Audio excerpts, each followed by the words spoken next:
ये पुण्यार्जक हैं।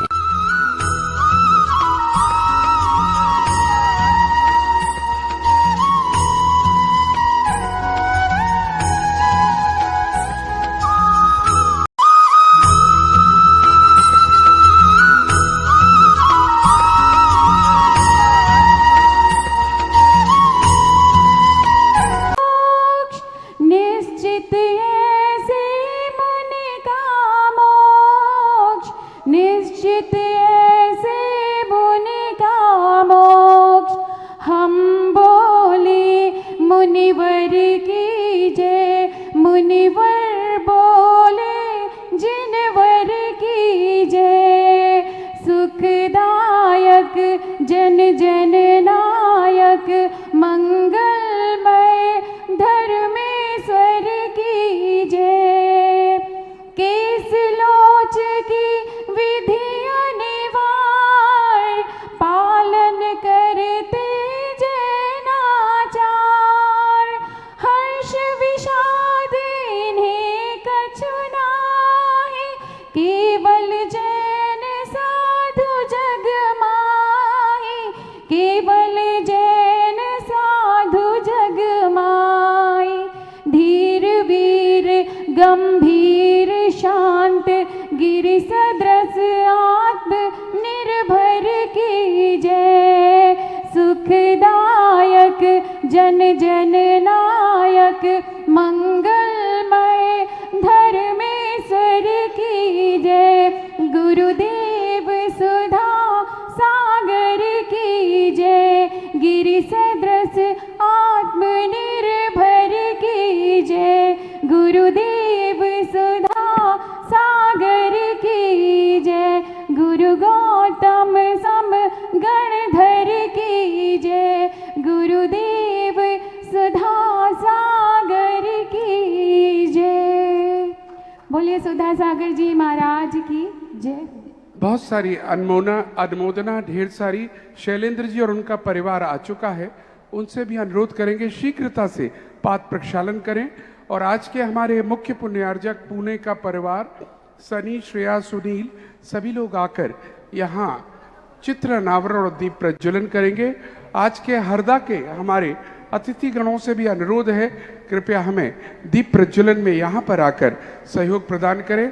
हमारे आदरणीय महामंत्री नीरज जी जैन जिनवाणी चैनल उनका स्वागत कर रहे हैं और अनुरोध हम करेंगे हमारे सभी माननीय अतिथियों को लेकर यहाँ पर आकर चित्र अनावरण और दीप प्रज्वलन प्रारंभ कराएं।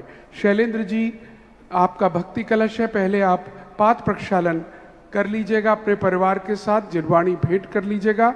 और हम क्योंकि आप प्रारंभ कर रहे हैं आज की सभा, आप सबसे अनुरोध है एक बार मिलकर जयकारा लगाएंगे। बोले परम पूज्य निरापक श्रवण मुनि पुंगव 108 श्री सुधा सागर जी महाराज की। और पूज्य श्री से अनुरोध अपनी मंगलमय वाणी से हम सभी को अनुग्रहित। सिद्धेभ्यः जय श्री ओम नमः सिद्धेभ्यः। सर्वमंगल मांगल्यं सर्वकल्याणकारकं प्रधानं सर्वधर्माणां जैनं जयतु शासनम्। पंच परमेष्टि भगवान के आचार्य श्री गुरुवर कुंद कुंद महाराज की, आचार्य श्री गुरुवर विद्यासागर महाराज की।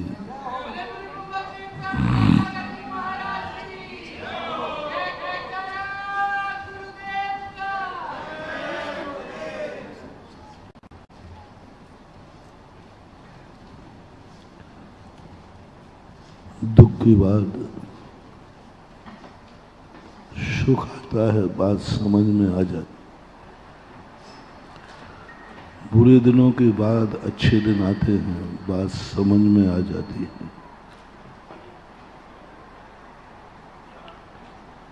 एक पापी आदमी पुण्यात्मा बन गया, बात समझ में आ जाती है।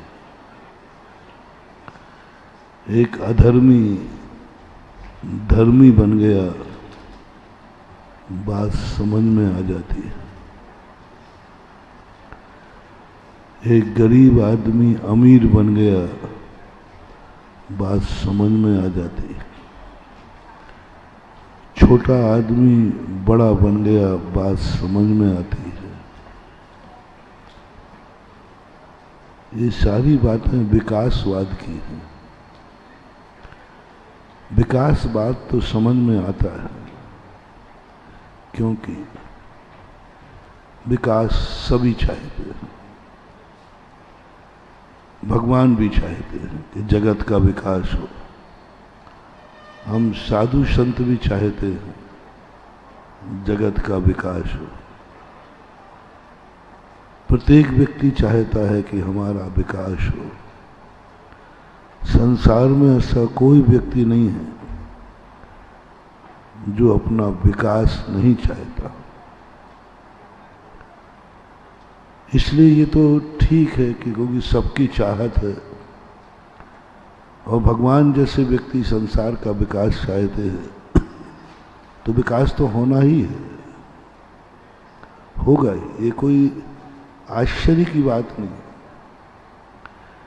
क्योंकि जिस कार्य को हर व्यक्ति चाह रहा हो वह तो होना ही है, उसको कोई रोक नहीं सकता। इसलिए कोई भी कार्य करने के पहले अपने अंतर की चेतना से पूछो तुम क्या चाहते हो, तो आवाज आएगी हम विकास चाहते हैं। हम जहां हैं वहां से आगे बढ़ना चाहते हैं। हम जितने हैं उससे ऊंचे उठना चाहते हैं। हर चीज में महानुभाव, यदि यह अंदर की आवाज आई है तो आपको वह सब कुछ मिलेगा जो तुम चाहते हो। आवाज अंदर की चाहिए, आवाज अंदर की चाहिए। मैंने एक बार कहा था,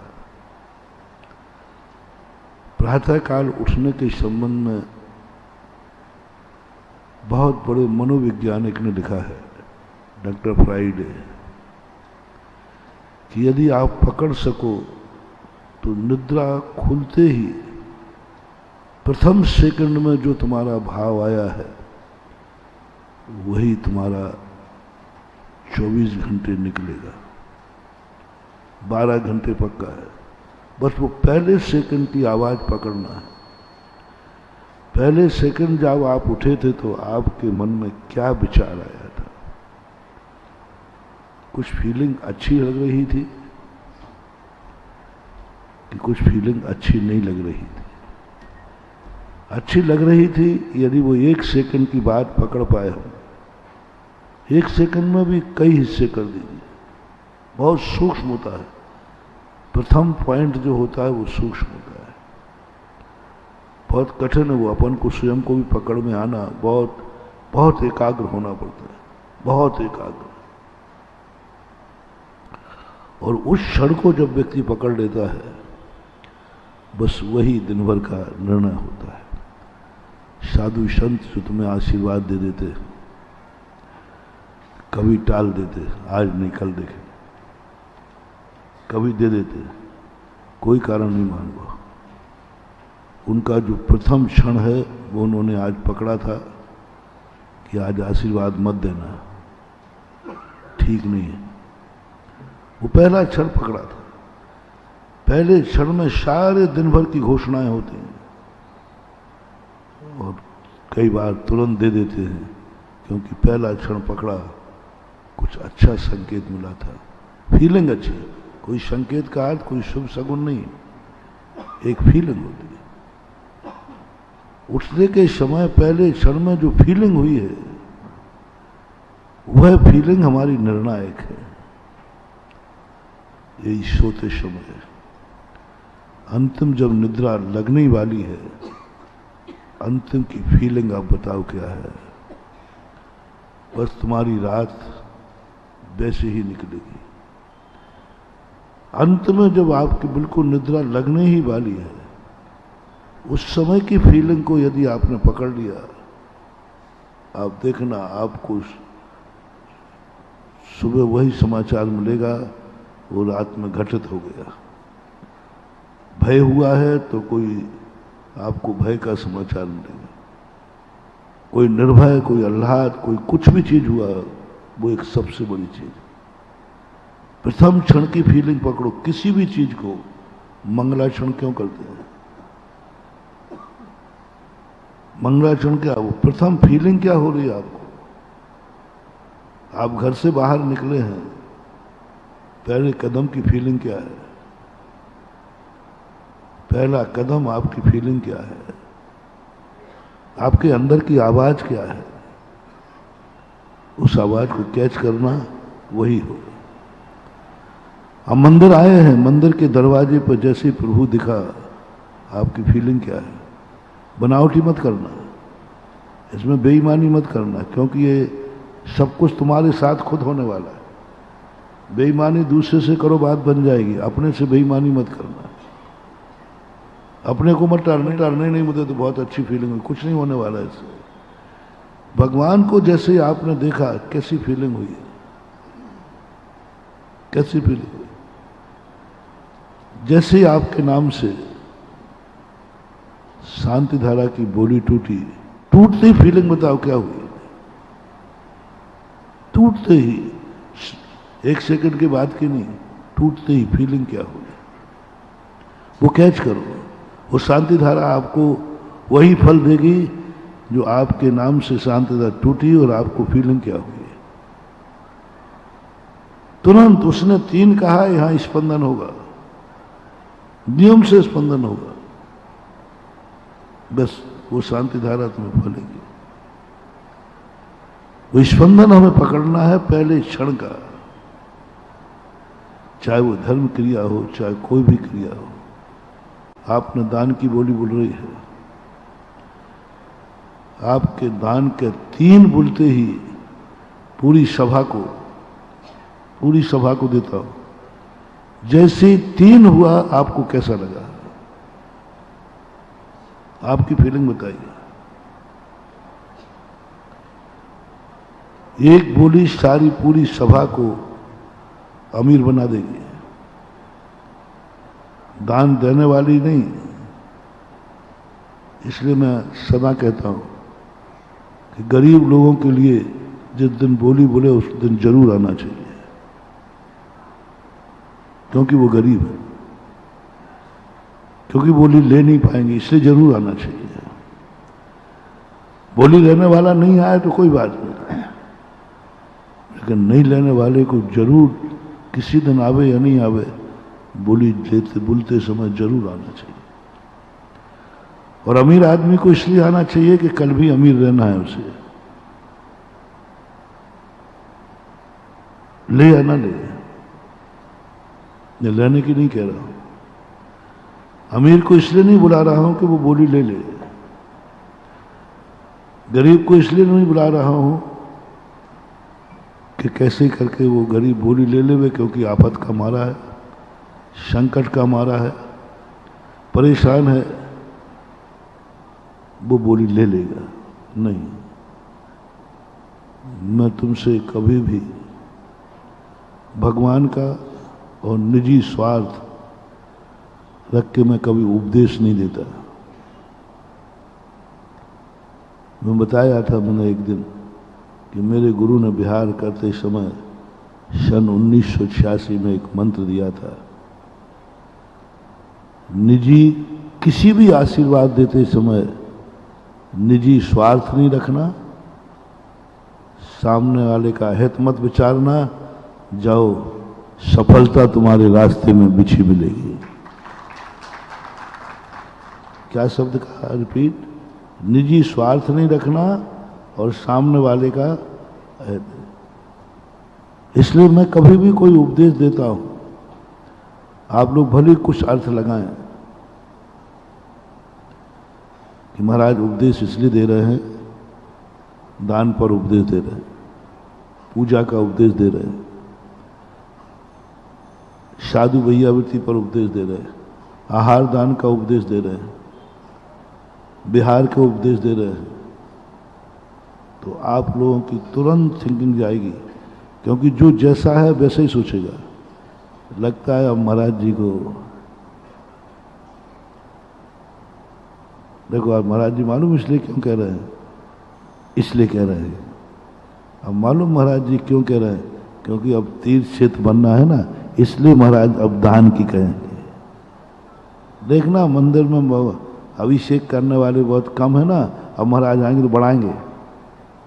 अब महाराज आएंगे तो मंदिर के अभिषेक करने वाले बढ़ाएंगे, क्योंकि महाराज ने देख लिया कि मंदिर में तो अभिषेक करने वाले कोई है ही नहीं। अब महाराज बढ़ाएंगे, अब महाराज जरूर प्रवचन देंगे, और महाराज जरूर जम के प्रवचन देंगे, बहुत गुस्से में XYZ, क्योंकि मंदिर में कोई अभिषेक करने वाला नहीं मिला। माली ने कह दिया कि महाराज जी आज किसी ने अभिषेक नहीं किया। आज तो भैया महाराज के पास समाचार पहुंच गया, आज तो महाराज जम के बरसेंगे। ये आप लोगों का सोच होता है, सोच होता है। स्वाध्याय करने वाले नहीं मिल रहे, इसलिए आप स्वाध्याय पे बोले। साधुओं के लिए अच्छा चौके कम लग रहा है, इसलिए आप महाराज जी अब देखना, अब चौके पे बोलेंगे महाराज आहार दान महान दान, आहार दान महान दान बोलेंगे। अच्छा, और तुम लोग आज महाराज जी ने आज इस पे बोला है, इसका अर्थ है कहीं ना कहीं गड़बड़ तो हुआ है। सब यही सोचे आज कोई गड़बड़ तो हुआ है। महाराज जरूर बोलेंगे, क्योंकि आज कुछ गड़बड़ तो हुआ है। स्वाध्याय करो भाई। अच्छा, शास्त्रों में दीमक लग रहा है और कोई स्वाध्याय करने वाला नहीं है, अब जरूर महाराज बोलेंगे तुम लोगों ने शास्त्रों को पढ़ा नहीं। और महाराज आज जरूर प्रवचन देंगे, क्योंकि कल अपन लोग किसी क्रिया की बैठक में गए थे कहीं, तो प्रवचन में सभा में कम थे, कमेटी वाले भी नहीं थे। आज तो महाराज खैरियत खबर लेंगे, आज जरूर सबको डांट पड़ना है, क्योंकि महाराज पंडाल में आए उस समय कोई नहीं था। तो बोलो अब आप लोगों की हालत क्या हो रही है। आज तो पक्का है महाराज पंडाल में आए कोई भी नहीं था, मंच लांसर भी नहीं था, वो भी डर रहा है महाराज जी आ गए मैं नहीं पहुंच पाया।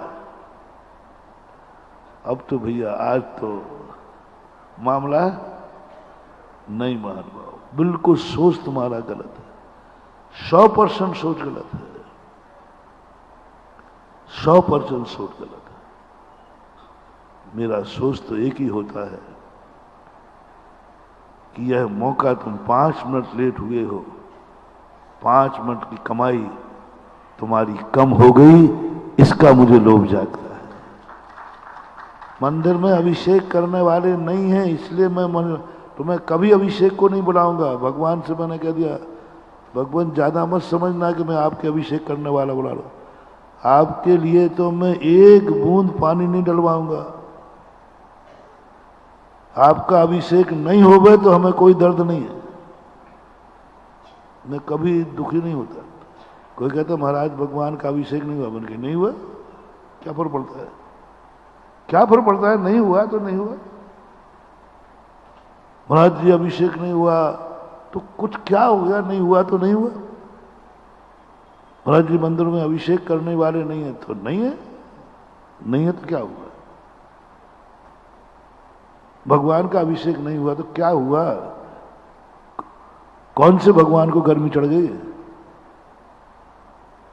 नहीं हुआ तो नहीं हुआ, कभी नहीं। मुझे तो कभी आज तक कभी भगवान का अभिषेक नहीं होने पर कभी विकल्प नहीं आता। मैं तो ये बार कहता मंदिर जाता हूं, मैंने कहा ठीक भगवान क्या क्या जरूरत है आपको, आपका अभिषेक नहीं हुआ तो बताओ आपका क्या बिगड़ गया हो, गर्मी चढ़ गई हो, गंदे ज्यादा हो गए हो, कुछ नहीं बिगड़ना, कुछ नहीं बिगड़ना। और अभिषेक हो जाएगा तो आपको कौन सा लाभ मिल जाएगा वही बता दो। भगवान को ना तो अभिषेक होने पर किंचित मात्र भी लाभ है, कर्म प्रबंध निगडैरपिहीन ताप्तम ज्ञात्वा अपि भगवान। मैं जान रहा हूं इस अभिषेक से आपको कोई लाभ नहीं है, और नहीं हुआ तो आपको कोई हानि भी नहीं। मैंने कभी भगवान के लिए अभिषेक का उपदेश नहीं दिया। कभी मैंने ये नहीं कहा रे शर्म करो रे, भगवान का अभिषेक नहीं हो रहा है, थोड़ा शर्म करो, आज भगवान का अभिषेक नहीं हो रहा। मैं कभी नहीं बोलता ये बात। मैं क्या बोलता हूं, भगवान का अभिषेक नहीं हुआ, भगवान का कुछ नहीं बिगड़ा, लेकिन मेरे भक्त ने अभिषेक नहीं किया, इसका तो सब कुछ बाजार लुट गया। इसका लुट गया बाजार, ये लुट रहा है। भगवान बैठे हैं और उनका लाभ नहीं ले रहा है। भगवान बैठे हैं और अपने आप के पाप नहीं धो रहा है। भगवान बैठे हैं, देख कितना घाटा हो रहा है। सामने ग्राहक खड़े हो और दुकान बंद हो तो बोलो ग्राहकों का नुकसान कि दुकानदार का? दुकानदार का। भगवान का लाभ देख, लाभ लेना था। एक दिन भगवान का किसी ने लाभ नहीं लिया, किसी ने लाभ नहीं लिया, इसका दुख है मुझे। फिर मैं तब बरसूंगा, मैंने कि मूर्खो, साक्षात त्रिलोकीनाथ का भंडार का दरवाजा खुला है और तुम दुनिया में भीख मांगते फिर रहे हो, दुनिया में जाकर के अपने दुख रोते फिर रहे हो, और जो लाभ देने वाला उससे नहीं ले। तुम्हारे लिए कहूंगा, तीर्थ भगवान के लिए कभी नहीं बनाऊंगा, मंदिर कभी भगवान के लिए नहीं बनाऊंगा, बनाया भी नहीं, बनाऊंगा भी नहीं। कभी भगवान के निमित्त लेकर के कि बहुत अच्छा भगवान का मंदिर बने, भगवान बहुत अच्छे भगवान, मैं कभी नहीं बनाऊंगा भगवान। और भगवान से कभी नहीं कहूंगा कि भगवान आपका अच्छा मंदिर बन जाए तो आप मुझे आशीर्वाद मुझे देना, मैंने बनवाया है। मैं बनाता ही नहीं हूं। भगवान को कभी मंदिर बनाया नहीं, बना नहीं रहूंगा, बनाऊंगा नहीं, क्योंकि उनको मंदिर की जरूरत नहीं है। भगवान के लिए मंदिर बनाना भगवान का सबसे बड़ा अपमान है, भगवान का दुश्मन बनना है। बड़ी मुश्किल से इतनी तपस्या साधना करके वे मोक्ष गए और हम उनको पुनः इसी संसार में घसीट दें, इसी संसार में बुला लें। वो सिद्धालय में जाके बैठे हैं, हम मंदिर में बुला लें। हम भगवान के पास नहीं पहुंच सकते, ये मेरी ताकत नहीं है, लेकिन मैं इतना धीट भी नहीं हूं कि भगवान को नीचे उतार दूं।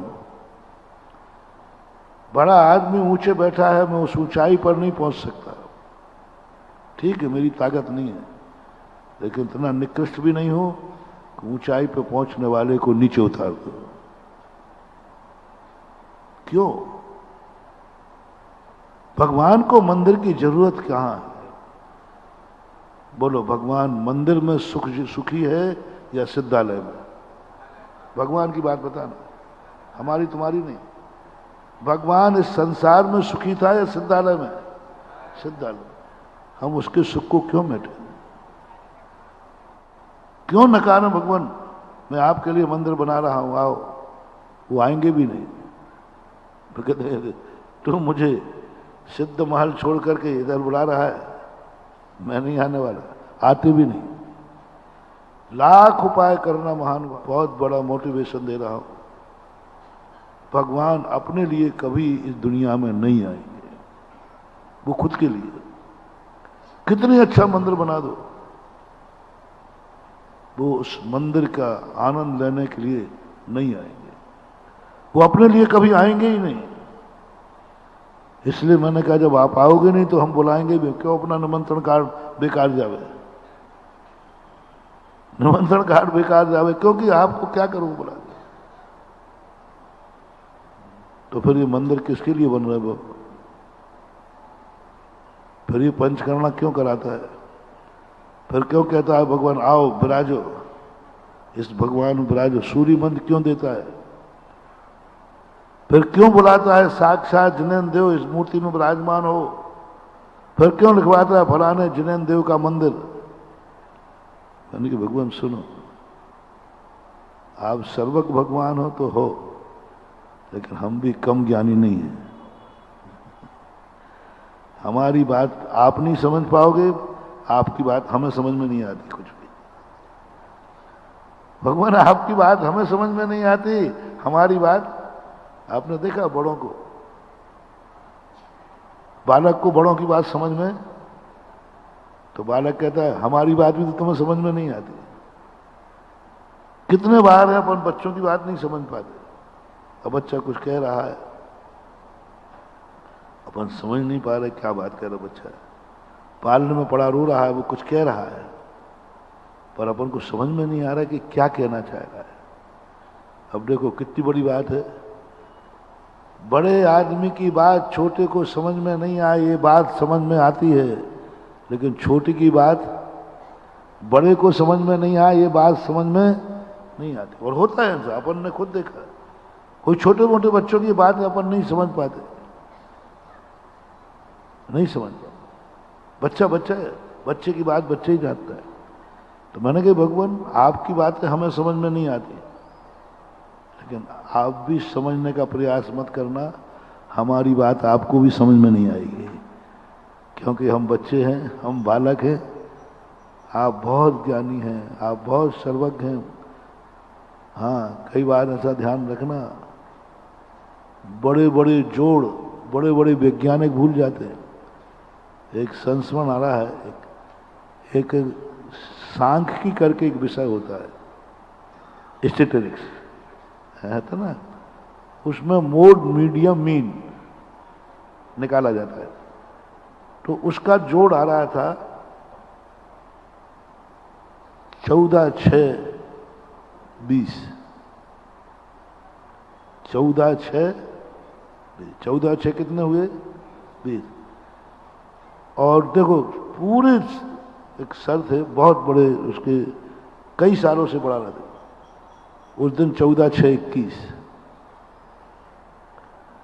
3 बार उन्होंने सवाल मिटाया, फिर लगाया जोड़ 14, 6, 21 और आंसर कितना चाहिए है? 20। और आगे इतना रहा है, थक गए 10 बार। हम सब बच्चों से, जितने भी क्लास में बैठे हुए थे, क्लास में बैठे हुए, यूनिवर्सिटी में बैठे हुए बच्चे सब बोले तुम लोग जोड़ो 14, 6, 21, 14, 6, 21, 14, 6। 50-52 लड़के थे प्लस टीचर, और 1 घंटे से 1.5 घंटे हो गया, एक की चूक कहां हो रही है। पूरा जोड़ लो, पूरा सब, कहीं एक गड़बड़ नहीं, पर आंसर 14, 6। हिप्नोटिज्म, हिप्नोटिज्म हो गया मन सबका, बच्चों का मन भी आ गया, बस वो भी उसी में घूम रहे। 14, 6, 14, 6, 21। अब यहां कोई पहली कक्षा वाला होता ना, तो वो सबकी हवा निकाल देता। वो कह रहे 14, 15, 16, 17, 18, 19 और 20। वो इन उंगलियों में कहते हैं अरे मूर्खों 20 होता है, 14, 6, 20। आकर उस दिन छुट्टी कर दी। दूसरे दिन आकर के जैसे बोले अब इसी आवाज, दूसरे दिन दौड़ा, बोले 14, 6, 20। तो बोले ना तो हमने एक अक्षर मिटाया है, ना एक बढ़ाया। कल 21 कैसे थे, आज 20 कैसे हो गए? ये हो जाता है। बड़े लोग भी इस चीज को नहीं समझ पाते। भगवान की डायरी में, भगवान के केवल ज्ञान में बहुत सारी बातें हमारी हैं जो भगवान को समझ में नहीं आती। बहुत सारी बातें जो भगवान के केवल ज्ञान में भी नहीं आती, आएंगी नहीं, क्योंकि वो इतना नीचा सोच ही नहीं सकते। इतनी बड़ी क्लास में पढ़ाने वाला प्रोफेसर ऐसा जोड़ेगा 14, 15, 16, 17, 18, 19 ऐसा जोड़ेगा? वो प्रेस्टीज का सवाल है। वो तो सीधे तो 14, 6। अब कई बार उंगली पे टकने वाला पास होगा, पढ़ने वाला गलत हो जाएगा। भगवान ये बात नहीं जानते। रामचंद्र जी नहीं जान पाए कि मेरा पत्थर क्यों डूबा, नहीं जान पाए। हनुमान से कहा, हनुमान क्या रहस्य है, तू मेरा भक्त है, मैं तेरा भगवान हूं, और मेरा पत्थर डूब गया और तेरा तैर रहा है। बोले भगवान आपसे हमने पहले ही कहा था कि आप टेंट में बैठो आराम हमको कहा, लेकिन आप मानते नहीं। तो बोले मैंने तो इसलिए कहा कि काम मेरा हो रहा है, थोड़ा मैं भी सहयोग करूं। नहीं नहीं, हनुमान जी कहते प्रभु पहली गलती आपकी है कि आप भक्त के काम में सहयोग दे रहे हो। जिस दिन आप मेरे काम में सहयोग दोगे, मेरा उसी दिन पाप कर्म का उदय आ जाएगा, और हम पापी नहीं हैं। आपके काम में सहयोग करना मेरा कर्तव्य है, और मेरे काम में आपका सहयोग करना ये भक्तों का अनादर है। भक्त भगवान का काम करे ठीक लगता है, लेकिन भगवान भक्त का काम करे तो ये ठीक नहीं। हम आपका सहयोग कर रहे हैं, हमारा अवभाग्य है, और आप मेरा सहयोग करने के लिए यहां आए, यही आए ना कि चलो सारे बानर लोग पत्थर डाल रहे हैं, काम तो मेरा है, सीता का अपहरण तो मुझे मेरा काम है, चलो कुछ मैं भी इनका सहयोग करूं, इसलिए आए हो ना। इस सबसे बड़ी गलती तो आपकी यही है। आप मेरा सहयोग करने आए, ये मेरा दुर्भाग्य है, और हम आपका सहयोग कर रहे हैं, ये मेरा सौभाग्य है। मोटिवेशन किसी भी बड़ों के संबंध, जब हम बड़ा शब्द कहें तो आप घर में भी लगा लेना, मंदिर में भी लगाना, भगवान लगाना। यदि बड़े तुम्हारा सहयोग करें तो तुम्हारा दुर्भाग्य है, और तुम बड़ों का सहयोग करो तो सौभाग्य। ये मोटिवेशन अपनी जिंदगी में सदा रखना। कभी माँ बाप तुम्हारा सहयोग करें तो सहयोग तो लेना पड़ता है, लेकिन दुर्भाग्य मान के लेना। दुर्भाग्य मान के कोसना कि हे भगवान मेरी कौन सी जिंदगी आ गई कि हमें बड़ों का सहयोग लेना पड़ रहा है। कायदा तो ये था कि हमें बड़ों के कार्य करना चाहिए। आजकल नीति क्या होगी, छोटे लोग कहते हैं बड़ों को मेरे कार्य करना चाहिए क्योंकि ये बड़े। और चौथे काल में क्या था, चौथे काल में क्या था कि बड़े मेरा, बस मुझे सब कुछ परेशानी मंजूर है, कभी बड़ों का सहयोग न लेना पड़े, बड़ों का सहयोग न लेना पड़े, गरीब को अमीर का सहयोग न लेना पड़े, भक्त को भगवान का सहयोग न लेना पड़े, शिष्य को गुरु का सहयोग न लेना पड़े। जो जो तुमसे बड़े हैं उनसे सहयोग नहीं लेना। मैंने 1 हफ्ते प्रोत्साहन दिया था यही शुरू कर। बड़ों का सहयोग लेना, तुरंत लेना, मान लो जरूरत है तो लोगे, सौभाग्य मान के मत लेना, दुर्भाग्य मान के लेना। अपने से छोटों का सहयोग ले लेना, छोटों का सहयोग ले लेना, बड़ों से सहयोग मत लेना। बड़ों से अपने कार्य नहीं कराना, बड़ों का सहयोग करना, बड़ों के कार्य करना। हनुमान ने तो हम कहा प्रभु आपने बहुत बड़ी गलती की, आप मेरा सहयोग करने नहीं आए हैं, आप हम लोगों को दुर्भागी बनाने आए हैं। ये मेरा दुर्भाग्य कि आपको यहां उठ करके आना पड़ा, ये दुर्भाग्य है कि एक पत्थर डालना पड़ा, दुर्भाग्य है तो मजदूरों का काम है। आप बोलो भाई, मालिक की मजदूरी काम करने की जाए तो अच्छी है कि बुरा है? आप मेरा पत्थर उठा के डालोगे, आप मालिक हैं, आप भगवान हैं, ये गलती आपने की है। तो इतनी गलती मात्र से मेरा पत्थर डूब गया। प्रभु आप भगवान हैं, आप एक दूसरे की बात में इंटरफियर क्यों कर रहे हैं? आप क्या जानते हैं मैंने तो कभी नहीं पूछा, आपके रहस्य मैंने तो नहीं पूछे, आप मेरा रहस्य क्यों पूछ रहे हैं? आप तो विराजिए, बैठिए, पुल बन जाएगा। पहले ये बता, मेरा पत्थर डूबा क्यों? तेरा पत्थर तैरा क्यों? बड़े आदमियों को सबसे ज्यादा तकलीफ कब होती है? जब जो कार्य स्वयं बड़ा होके ना कर पाए, छोटा कर दे रहे, तब तकलीफ होती है कि अरे तो मेरी बेइज्जती है, छोटा ने कर दिया, मैं नहीं कर पाया। तेरा पत्थर तैरा, सब नाच रहे हैं, सब देख रहे हैं और सब हंस रहे हैं। और तुम हनुमान जी खूब नाचे जब रामचंद्र जी का पत्थर डोला, खूब नाचे। बड़ों का, क्योंकि बड़ों का अपमान बहुत कम मौका मिलता है बड़ों की हंसी उड़ाने का, और मिल जाए तो छोटे जम के नाचते हैं। हनुमान जम के नाचो, सबको यहाँ और देखो देखो रामचंद्र जी का पत्थर डूब गया, अरे देख अपने सब पत्थर तैर रहे। रामचंद्र जी कहते हैं हनुमान थोड़ा क्यों बेइज्जती कर रहा है? बोले प्रभु कब मिलेगा मौका?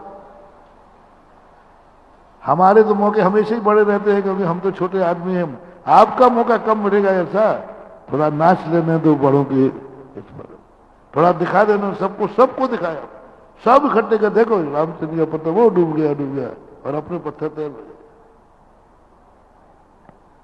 रामचंद्र जी पूछते हैं बेटा रहस्य क्या है? हनुमान बता, रहस्य बता। बोले मत पूछो, आपके लायक वो रहस्य नहीं है। आप पूछे करोगे क्या? आप कर नहीं पाओगे, और करोगे तो आपकी बेइज्जती होगी, करोगे तो आपकी बेइज्जती होगी।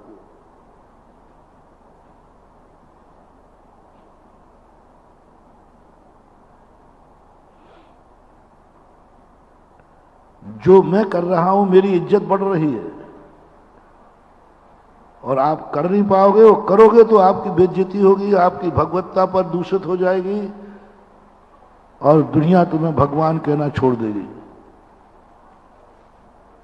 भगवान कहना छोड़ देगी तुम्हें। इसलिए प्रभु भक्तों के अंदर की बातें भक्तों के पास, और भगवान की बातें आप मर इसमें मत पड़ो। रामचंद्र जी कहते हैं पहले मुझे बता क्या बात है?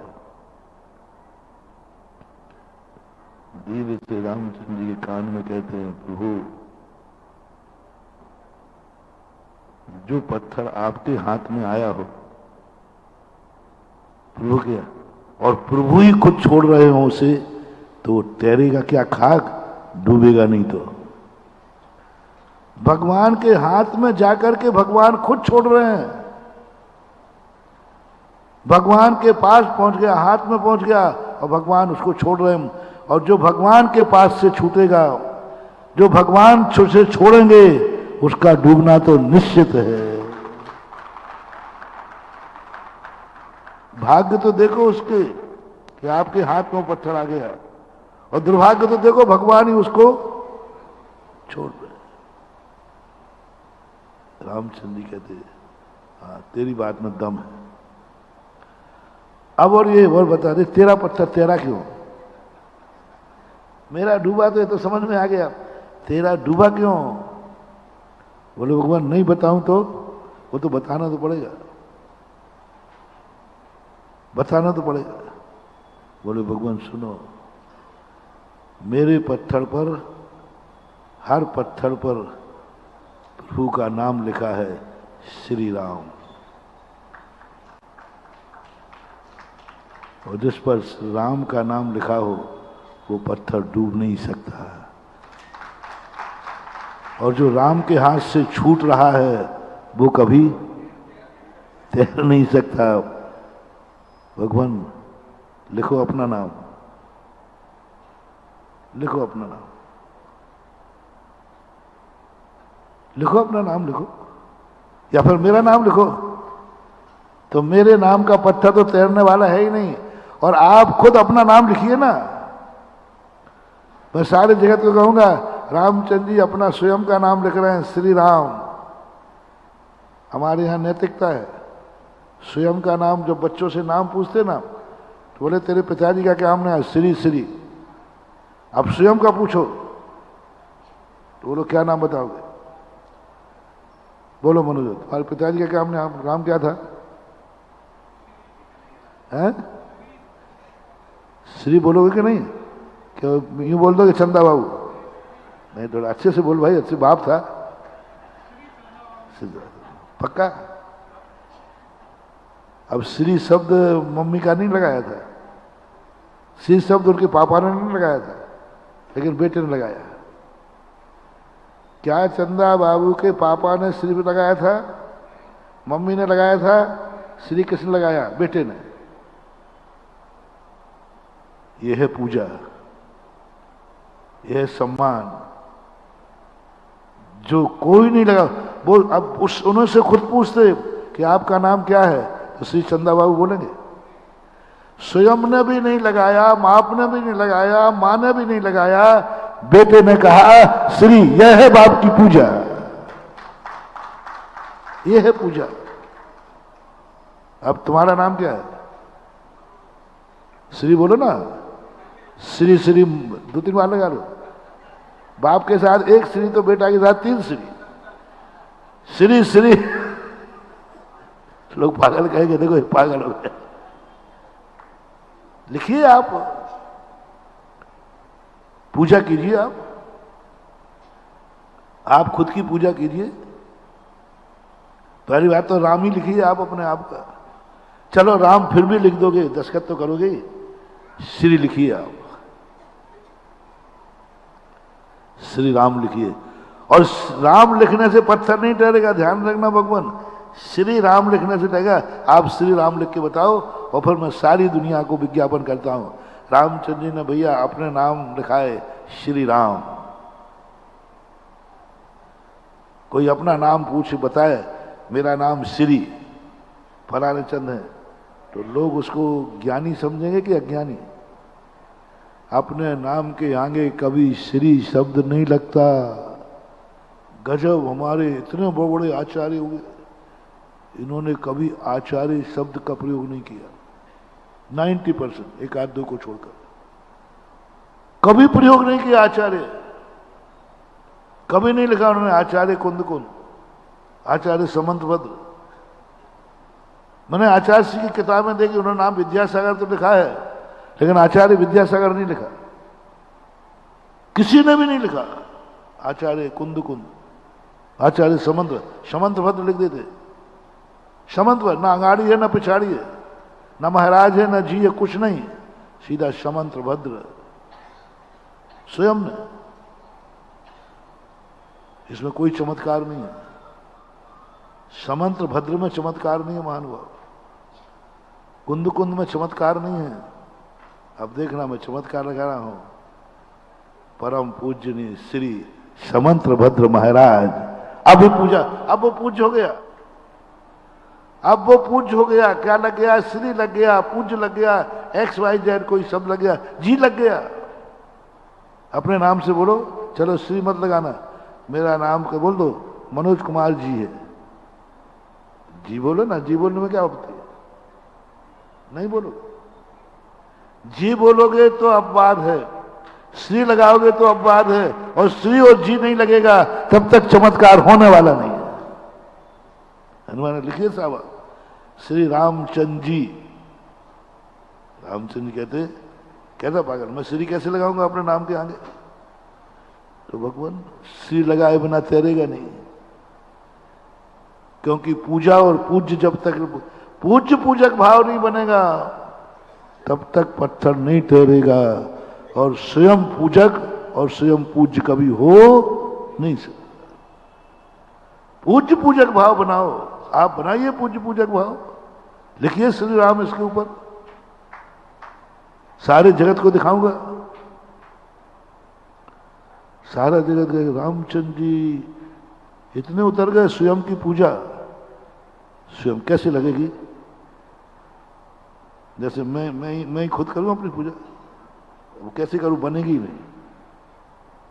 उदा के चंदन तंदुर पुष्प कई चल सुधु ओम ह्रीम, मेरा नाम तुम लोग ले लेना या मैं ही ले लूं? मैं अपने नाम को ओम ह्रीम सुधा सागर आए जन्म जलम पाम की, अब चढ़ाऊं कहां और बता दो, कैसा पागलपन हो जाएगा। पूज्य यदि स्वयं की पूजा करेगा तो पूज्यता खत्म हो जाएगी। पूज्य यदि स्वयं की पूजा करेगा तो पूज्यता खत्म हो जाएगी, नहीं करेगा। इसलिए निश्चय नय में स्वयं की पूजा होती है, वहां पूज्य पूजक भाव खत्म कर दिया, आराध आराधक भाव खत्म कर दिया, बस दो है ही नहीं, एक ही है।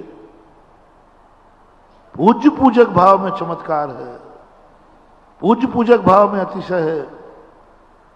और पूज्य शब्द जो लगाने वाला है वो भगवान नहीं लगा सकते मैं पूज्य हूं, पूज्य शब्द तो भक्त ही लगाएगा। भगवान कोई अपने नाम के आगे नहीं कर सकते, जैसे श्री नहीं लगाएगा पूजनी फलाने चंद, सारा जगत भली तुम पूजनी कह रहे हो, पूजनी महाराज जी, लेकिन मैं पूजूं, मैं अपना नाम बोलूं पूज्य फलाने सागर, कैसा लगेगा? पूज्यता खत्म हो जाएगी। स्वयं अपने आप को कोई पूज्य नहीं मान सकता और स्वयं की कोई पूजा नहीं कर सकता। पूज्य और पूजक भाव खत्म करना है तो एक ध्यान में चले जाओ, जहां ध्यान ध्याता ध्येय को न विकल्प बच दे, न पूज्य है न पूजक। और चमत्कार करना है, अतिशय करना है तो पूज्य और पूजक भाव लाओ, और पूज्य पूजक भाव भगवान आपके हाथ में नहीं है, वो मेरे हाथ में है। मैं तुम्हें पूज्य बनाऊंगा, श्री लगाऊंगा। श्री लगाते ही राम क्या हो गए? और श्री क्या हो गई? पूजा। श्री क्या हुई? पूजा। और श्री की जैसे श्री लगा तो राम हो गए पूज्य। राम पहले पूज्य नहीं थे, राम शब्द पूजनीय नहीं था, श्री राम पूजनीय था। वो है चमत्कार, क्योंकि श्री पूजा है, सम्मान है, पूजा का सम्मान, वेलकम, आदर करना। रामचंद्र ने कहा ठीक है, अपना समूह लेकर के टेंट में चले गए। रामचंद्र पधारो साहब। तो अपन भी हनुमान से कम थोड़ी है, अपन को भी हनुमान ने अकल दे दी कि भगवान कभी तुम्हारे कार्य में इंटरफियर करें तो उनको भी ऐसा तर्क देना कि वो कहेंगे ठीक बेटा कर तू, मैं तो जा रहा हूं। इसलिए भगवान को मैंने कह दिया, मैंने भी कह दिया भगवान तुम्हारे लिए तीर्थ नहीं, तुम्हारे लिए मंदिर नहीं, और मैं तुम्हारा अपमान नहीं करूंगा। मैं तुम्हारा भक्त हूं,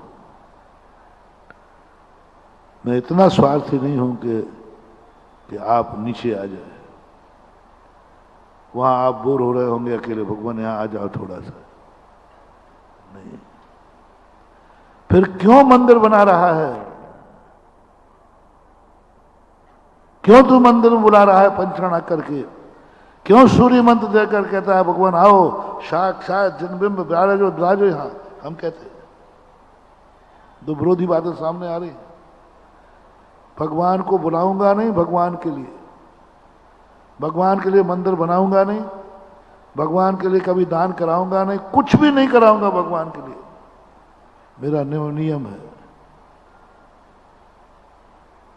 बस, तो फिर क्यों बुलाया लाया तुमने? फिर क्यों घोषणा की तीर्थ क्षेत्र की? उस तीर्थ क्षेत्र में कौन? नहीं बैठूंगा कि तू बैठेगा? भगवान मैं तो नहीं बैठूंगा। तो क्या मैं बेशरम हूं, बिना बुलाए आ जाऊंगा? नहीं भगवान, बिना बुलाए तो आप आने भी मत। तो फिर क्या मामला है? भगवान सुनो, मैं आपको नहीं बुला रहा हूं, आपके लिए नहीं बुला रहा हूं, मैं अपने भक्तों के लिए आपको बुला रहा हूं। बड़े आदमी को कितना भी लोभ देना, बड़े आदमी को कितना ही लोभ देना, वो नहीं आएंगे। भगवान आप आओ तो एक बार सही, ताकि गणी रे करूं मनोहार। बहुत लोग देते, आओ तो सही एक बार, नहीं आएगा, क्योंकि वो अपनी पूजा, अपना मान, अपना सम्मान कराने आता ही नहीं है। उसका सबसे बड़ा वीक पॉइंट है करुणा, दया। वो दूसरे को दुखी नहीं देखना चाहता। परोपकार, बस परोपकार, ये सबसे बड़ा वीक पॉइंट है। भगवान आपको नहीं बुला रहा हूं, ना आपका सम्मान मैं क्या कर पाऊंगा, मेरी क्या औकात है जो आपका सम्मान करूं, तो फिर क्यों बुला रहा है भगवान? हम पापियों का उद्धार करने के लिए आपको बुला रहा हूं। आपके निमित्त से आप मंदिर में बैठ जाएंगे, हमारा उद्धार हो जाएगा। आप मंदिर में बैठ जाएंगे, आपका अभिषेक कर लेंगे, हमारे पाप धुल जाएंगे। आपका तो कुछ नहीं। तो हम स्वीय कलम से गणोन्मथ नाय देवो, भगवान आपके लिए अभिषेक कर ही नहीं रहा हूं, करूंगा भी नहीं। जो भगवान के लिए अभिषेक करता है वो मिथ्या दृष्टि है, अज्ञानी है। मैं आपको पाकर मिथ्या दृष्टि बनूंगा कि आपको पाकर सम्यक दृष्टि बनूंगा? बोलो, भगवान को पाकर के अपन को मिथ्या दृष्टि बनना है कि सम्यक दृष्टि? और भगवान के लिए अभिषेक किया तो मिथ्या दृष्टि, भगवान के लिए मंदिर बनाया तो मिथ्या दृष्टि। ये तो कहने में आ रहा है, व्यवहार में कहना यही चाहिए भगवान का मंदिर बना रहा हूं, कहना यही चाहिए भगवान का अभिषेक कर रहा हूं। ये सभ्यता है। सत्यता ये है कि मैं अपने लिए भगवान का अभिषेक कर रहा हूं। सत्यता ये, अपने लिए भगवान का अभिषेक कर रहा हूं, अपने स्वार्थ के लिए मैं मंदिर बना रहा हूं, क्योंकि इसके बिना हमारा कल्याण होने वाला नहीं है। इसलिए भगवान मंदिर तो बनेगा, आपको बुलाऊंगा, लेकिन आपके लिए नहीं, इस संसार के पापियों के उद्धार के लिए। और आप उद्धारक हैं, आप करुणानिधान हैं, आप दाता हैं, आप जो भी कहना है आप हैं, इसलिए आपको बुलाया गया। यदि भगवान के लिए मंदिर बनाना होता तो एक बन जाता। आगरा में बहुत सारे मंदिर हैं, क्या जरूरत है? क्या जरूरत है बता दो। आगरा को तो जरूरत नहीं, क्या जरूरत? भगवान तो इतने सारे बैठे हैं, इतने भगवान बैठे हैं, क्या जरूरत है? मोती कटरा भगवान मंदिर में जाके देख लो, और कम पड़ रहे हो तो वहां जाके देखा। हाँ, भगवानों की तो भीड़ लगी है। हम तीर्थ बना ही नहीं रहे भगवान का, हम तो अपने भक्तों का उद्धार इसके बिना नहीं होता है, तो उनके उद्धार के लिए घाट बना रहा हूं, घाट बना रहा हूं। मैं तुम्हारी मनोदशा को बदलना चाह रहा हूं कि तुम्हारी दृष्टि यहीं जाएगी। कहां इतने मंदिर तो बने हैं, इतने मंदिर तो, पुराने मंदिरों की तो सेवा नहीं हो रही है, इतने मंदिर तो बने हैं। ये तुम लोगों का सोच है। ये बताओ, एक बार ने कहा महाराज जी देखो कितने गांव में मंदिर पड़े हैं, कितने पड़े नए मंदिर, क्या जरूरत? मैंने कहा हाँ बिल्कुल, ये तो मैंने ध्यान नहीं दिया, बहुत सही बात कर रहे हो। तो मैंने कही घर में तेरे बाप दादाजी बीमार पड़े हैं, उन्हीं की तो सेवा नहीं हो रही है, और तू नए बच्चे पैदा क्यों कर रहा है? बेचारे बड़े एक गिलास पानी को तरस रहे हैं। संसार में कितने बूढ़े हैं जो बुढ़ापे से परेशान हैं, कि नहीं? संसार में कितने बूढ़े हैं जिनको रोटी भी खाना है? आगरा में मिल जाएंगे ऐसे, मिल जाएंगे कि जिनका बेचारों को बुढ़ापे को कोई पूछ नहीं रहा पानी के लिए। परसों अपन ने जनक जननी वाले आए थे ना, देखो उनके कैसे माता पिता है, इनके बेटे हैं, सब कुछ है,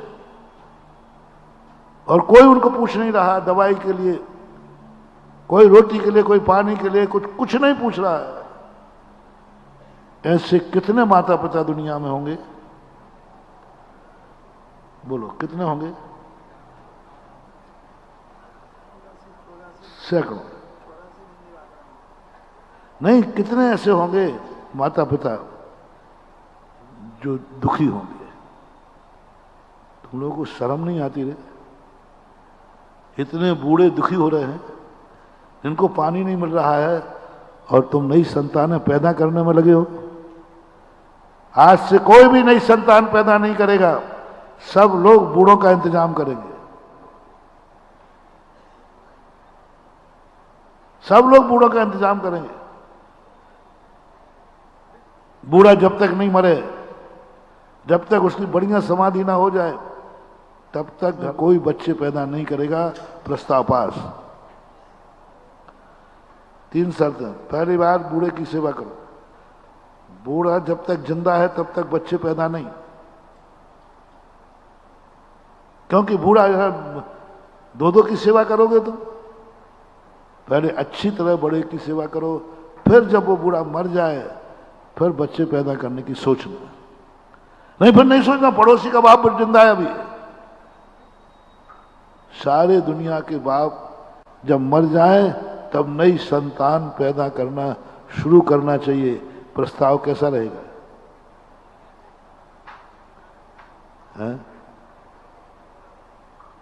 गलत है वो तो तुम, मैं जानते हो तुम तो गलत कहोगे ही। तो फिर हमारा प्रस्ताव, पुराना मंदिर जब तक धराशायी होके जमीन में नहीं मिल जाए तब तक नया मंदिर नहीं बनना चाहिए। प्रस्ताव पास। तुम हमारा प्रस्ताव पास, हम तुम्हारा करेंगे, दोनों करें। तुम हमारा प्रस्ताव पास करो बच्चों पे, हम प्रस्ताव पास करेंगे नए मंदिर पर। तुम्हारा प्रस्ताव हमारा प्रस्ताव, तुम्हारा प्रस्ताव खारिज तो हमारा प्रस्ताव भी खारिज। तुम कहो महाराज बाप मरे या नहीं मरे बच्चा तो पैदा होगा, तो मैं कहता हूं पुराने मंदिर में पूजा होवे या नहीं होवे, नया मंदिर तो बनेगा।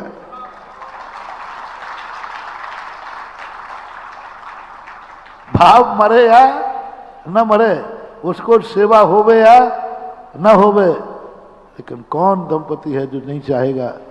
भले माँ बाप की सेवा होवे या नहीं होवे, लेकिन संतान की इच्छा हर जवान को होती है। बंधु, मैं भी वही हूं। पुराने मंदिर की सेवा होवे या ना होवे, लेकिन नए मंदिरों का निर्माण जरूर होते रहना चाहिए। कारण क्या है? पुराने मंदिर से संस्कृति नहीं चलेगी। वंश पुराने बुढ़े से चलेगी कि बच्चों से चलेगी? संतति वो तो हो ही गया, वो तो कभी जाने वाला नहीं, लौटने वाले नहीं। कोई व्यक्ति गांव में लौटने वाले नहीं है, कोई लौटने वाले नहीं है। और कॉलोनी में मंदिर और नहीं बनाओ तो सब बिना दर्शन के रह जाएंगे, क्योंकि गांव में तो कोई लौटने वाला, और गांव का मंदिर में पूजा नहीं हो रही, और तुम यहां नया मंदिर बना रहे हो कॉलोनी में। यदि गांव के मंदिर की दुर्दशा देख करके तुमने कॉलोनी में मंदिर नहीं बनाया तो बोलो कॉलोनी में वालों का क्या हाल है? दूसरा उपाय आप बताओ।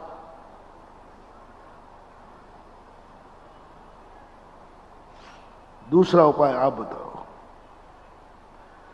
गांव के मंदिर में अभिषेक नहीं हो रहा है, ओके है, गांव के नहीं, कोई दर्शन भी नहीं कर रहा है, और वही समाज कॉलोनी में आके बस रही है। अब वहां मैंने बोला गांव के मंदिर में तो पूजा नहीं हो रही है और तुम यहां नया मंदिर बना रहे हो, तो अब उपाय क्या है? सब कॉलोनी वालों को पुनः गांव भेज सकते हो? नहीं भेज पाओगे। और यहां मंदिर बनाने नहीं दोगे, वो गांव जाएंगे नहीं, तो इसका अर्थ है कि बिना दर्शन के खाओ, बिना दर्शन के खाओ। मानवावी समझदारी नहीं। गांव का मंदिर उजड़ेगा और कॉलोनी का मंदिर बनेगा। वो जो बनता जाएगा वो उजड़ता जाएगा। अरे गांव के मंदिर तो उजड़ रहा है, कॉलोनी बना रहा है, यही नियत है, यही नियत है।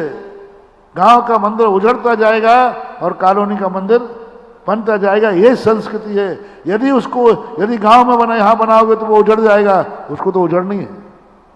तुम नहीं बनाओगे तो भी, यदि तुम नया नहीं बनाया तो क्या उसका उजड़ना रुक जाएगा? क्या वहां लोग पहुंच जाएंगे? नहीं, तुम बनाओ या नहीं बनाओ, उसको तो उजड़ना है, सो उजड़ेगा ही। लाख उपाय करो, उसको तो उजड़ना ही है। समझदारी है, जहां तुम रह रहे हो अपने पुण्य के लिए बनाओ। आगरा में एक मंदिर को मैं आबाद करने के लिए एक दिन गया था। मैंने कहा यहाँ तो बड़ी समाज है और मेरा काम है कि उजड़े हुए मंदिर को आबाद करना है। मैं गया सुबह सुबह, पता चला कि यहाँ सबसे ज्यादा दुर्दशा एक नाई के मंडी के मंदिर की हो रही है। अब मैं तो दुर्दशा को देख करके दया ही आदमी, चलो अपन ठीक करते हैं। अब हमने कहा कि वहाँ पहुँच गया, वहाँ की हालत देखी, कोई जैनी वहाँ जाने वाला नहीं,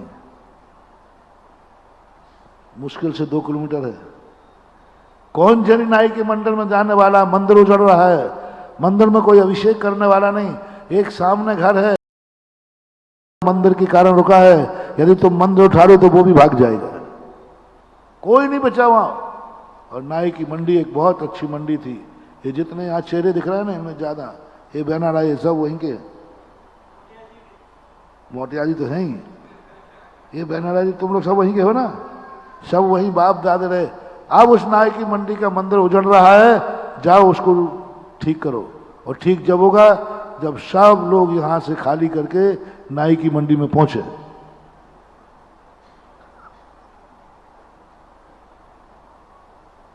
कौन पहुंचे? वो उजड़ेगा, उसका उजड़ना निश्चित है, क्योंकि ये प्रकृति का नियम है। नया विकास होगा, पुराने का हिराश होगा। इसलिए मैं कह रहा हूं, मंदिर के लिए मंदिर भगवान के लिए मंदिर बनाओगे, बहुत वेदना होगी।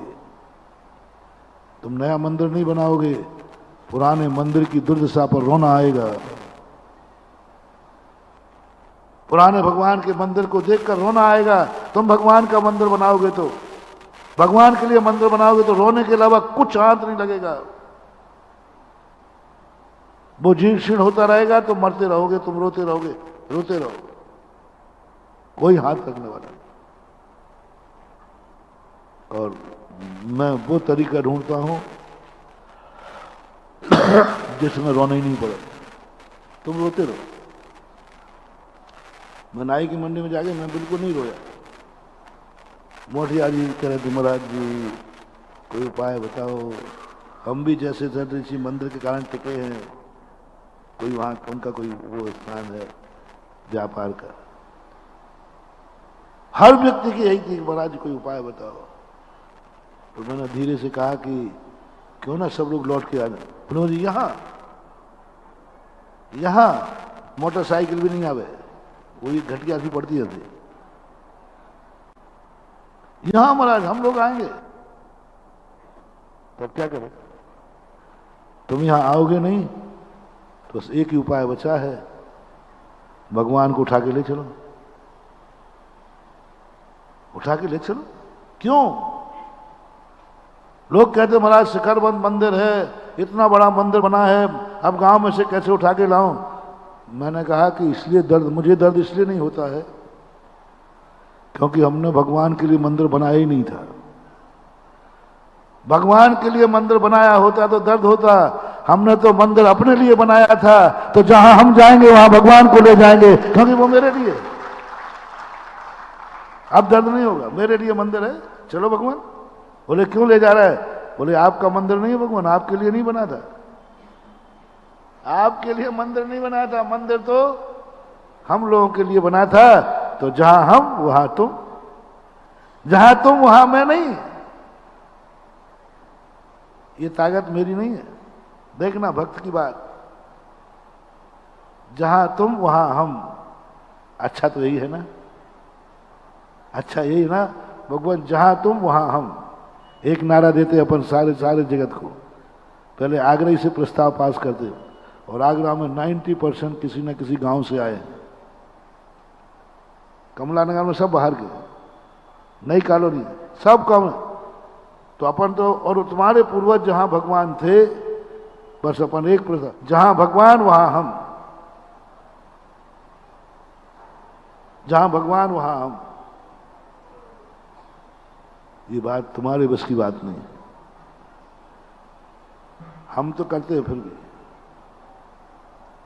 साधु तो करता है। साधु भक्ति इसलिए भगवान की ज्यादा नहीं करता क्योंकि उनको नीचे आना पड़ता है। हम तो भगवान कहते, भगवान जहां तुम वहां मैं, वहीं आ रहा हूं, आप मेरे लिए नीचे मत आना, मैं आपके लिए ऊपर ही आऊंगा। दो में से एक निर्णय पास करो, या तो बड़ों के पास जाओ या बड़ों को नीचे बुलाओ, दोनों में तुम्हारी औकात क्या है, अपनी अपनी देख लो। आज के बाद बड़ों को अपने पास नहीं बुलाना, फर्स्ट एंड फर्स्ट है, बड़ों के पास जाओ। भगवान चाहिए, भगवान के पास जाओ। गुरु चाहिए, गुरु के पास जाओ। गुरु को अपने यहाँ नहीं बुलाना, गुरु के पास जाना। बोलो आप गृहस्थों को ये संभव है? गृहस्थी को संभव है, चक्रवर्ती को नहीं। जहां भगवान है वहां मैं रहूंगा, नहीं चलेगा। जहां भगवान है वहां मैं रहूंगा, जहां मंदिर है मैं वहां रहूंगा, नहीं चलेगा। पूज्य जिनसेन स्वामी कहते चक्रवर्ती ये नहीं चलेगा, तो फिर क्या करूं? आप ग्रस्त हो, जहां भक्त रहेगा वहां भगवान रहेंगे। भगवान के बस में होता है भक्त, एक मुहावरा नहीं बनाया गया, भक्त के बस में होते हैं। ये मुहावरा ये क्यों नहीं बनाया? भगवान के बस में होता है भक्त, नहीं होता, हो ही नहीं सकता। और जिस दिन तुम भगवान के बस में हो जाओगे ना, तुम्हारी गृहस्थी चौपट हो जाएगी, तुम गृहस्थी कर ही नहीं सकोगे, वो करने नहीं देगा, क्योंकि वो भगवान है। भगवान के बस में हो गए तुम, और भगवान के बस का अर्थ है जो भगवान कराए वो करना है, हो गया कल्याण तुम्हारा। वो आप लोग हम लोगों को निमंत्रण कार्ड देते ना, निमंत्रण शादी का, तो एक भक्त थे, अच्छे भक्त, बढ़िया कार्ड लाए, वो लिखा, तो मैंने बोले महाराज जी शादी है, तो मैंने कहा ये क्या है? बोले मैंने आपका निमंत्रण, तो मैंने बड़ी इज्जत के साथ वेलकम किया। अब निमंत्रण कार्ड का वेलकम करना चाहिए कि नहीं? उस पर नाम भी मेरा लिखा था, ऊपर लिखा था आमंत्रण कार्ड। मैंने कहा भक्त तुम्हारा अब तो आना ही पड़ेगा, क्योंकि नियरेस्ट भक्त का है, आना ही पड़ेगा वो तो।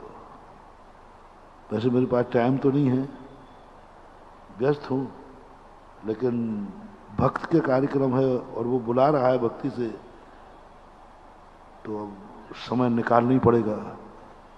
मैं इतने सीरियसली बोल रहा हूं कि उसके चेहरे की हवा उड़ रही है। आनंद तो पड़ेगा, मैं समय को सेट करता हूं, आगे पीछे करता हूं, ठीक है कोई बात नहीं, सेट कर लूंगा, आऊंगा। मैंने इतने सीरियसली बोला कि जैसे पक्का हो गया। वो कहते महाराज जी आप क्या कह रहे हैं? मैंने कहा जो तू कह रहा है उसको स्वीकार कर रहा हूं, तू आमंत्रण देने आया, मैं आऊंगा। और वो इतना विश्वसनीय भक्त था कि वो जानता था महाराज जी मुझे इतना चाहते हैं, सही में आ जाएंगे। उसने भी सही ले लिया कि महाराज आ ही जाएंगे। बोले महाराज जी उन्हें बोल जी, बोले महाराज जी आप महाराज हैं, शादी में आएंगे? आप महाराज हैं, शादी में आएंगे? मैंने कहा तुझे शर्म नहीं आई कि महाराज है वो शादी में बुलाएगा? जब तू बेशरम है तो हम भी बेशरम हैं। तब जो शादी में बुला रहा है, तुझे ये शर्म नहीं आई कि महाराज को हम शादी में बुला रहे, आमंत्रण कार्ड दे रहे, तो मैं आऊंगा। तो मैंने कहा ये आमंत्रण कार्ड वापस नहीं लेगा तो मैंने अच्छे से पकड़ के रख लिया। मैंने कहा अब तो आ चुका, बोलो काश साची साची हो जाए तो। अभी तो हंसी हंसी चल रही है, और यदि ये साची हो जाए और महाराज जी पहुंच जाए बारात में, तो सोचो कभी ऐसा हो तो क्या हो, मजा देखो क्या होगा। कहीं देवता ऊपर से नहीं आया, शादी में महाराज कह रहे हैं, बारात में चल रहा है महाराज पीछे कमंडल लेकर के। कैसा रहेगा सोचो तुझे। अब बारात की सेवा करोगे महाराज की? और फेर के दिखाओ, तुम फेरे तो जानो तुम्हें। यदि साधु महाराज शादी में पहुंच गया, आमंत्रण कहा तो तुम देते हो कि नहीं, पक्का बताओ। हाँ देते हो, वो बंद भी मत करना। वो कहो नहीं महाराज जी उसमें कुछ गलत लिखा है तो हम वापस नहीं, वो तो आ चुका, अब तो आने वाली बात है। 5-7 मिनट में उसको पसीना आ गया। बोलो, साधु यदि तुम्हारी शादी में पहुंच जाए तो मंगल होगा कि अमंगल?